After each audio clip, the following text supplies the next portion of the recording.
Yang dihormati barisan hakim yang arif lagi bijaksana, guru-guru serta rakan-rakan yang saya kasihi sekalian. Assalamualaikum warahmatullahi wabarakatuh dan salam sejahtera pembuka bicara. Pada hari yang penuh bermakna ini, saya ingin menyampaikan pidato yang bertajuk Sebarkan Salam Semai Ihsan. Bertepatan dengan tema Sebarkan Salam Kita Kawan berdasarkan tonggak madani, iaitu keyakinan dan ihsan.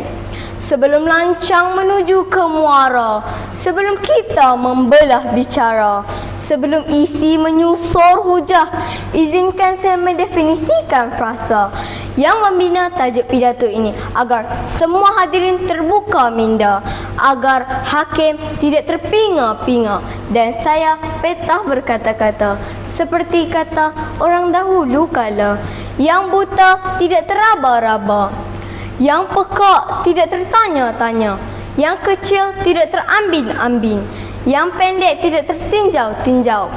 Hadirin yang dihormati, salam merupakan ucapan yang indah dan penuh makna.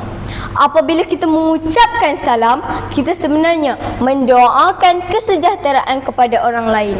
Walaupun ringkas, ucapan salam mampu mengeratkan hubungan, memupuk persahabatan dan menghilangkan rasa curiga antara sesama manusia. Hadirin sekalian, dalam membina persahabatan, kita memerlukan keyakinan. Keyakinan memberikan keberanian kepada kita untuk bertegur sapa, membantu rakan dan bergaul dengan sesiapa sahaja tanpa mengira latar belakang.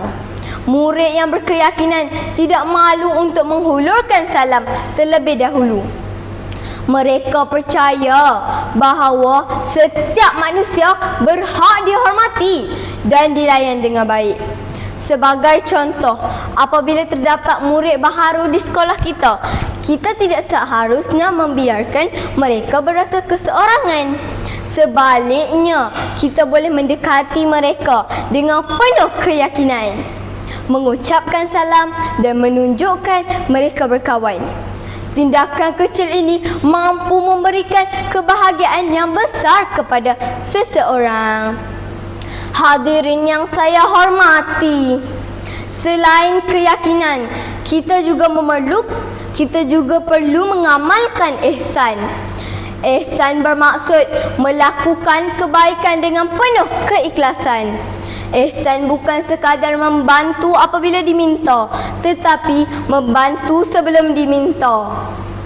Ihsan juga bermaksud menjaga tutur kata, menghormati guru, menyayangi rakan dan mengelakkan perbuatan yang boleh menyakiti hati orang lain. Sebagai murid, kita boleh menunjukkan ihsan dengan berkongsi ilmu bersama rakan, membantu rakan yang mengalami kesukaran dalam pelajaran serta menghulurkan bantuan kepada mereka yang memerlukan. Apabila kita berbuat baik kepada orang lain, suasana sekolah akan menjadi lebih aman dan menyeronokkan. Rakan-rakan sekalian, sebelum saya mengakhiri pidato ini, izinkan saya mengingatkan hadirin sekalian dengan satu ungkapan. Salam membuka pintu persahabatan, keyakinan mengekalkan hubungan dan ihsan menyuburkan kasih sayang. Marilah kita bersama-sama menyebarkan salam, membina keyakinan dan menyemai ihsan dalam kehidupan seharian. Dengan cara ini, kita dapat melahirkan generasi yang berakhlak mulia, bersatu padu dan mampu membawa negara ke arah yang lebih gemilang. Sekian, wabillahi taufiq wal hidayah. Wassalamualaikum warahmatullahi wabarakatuh.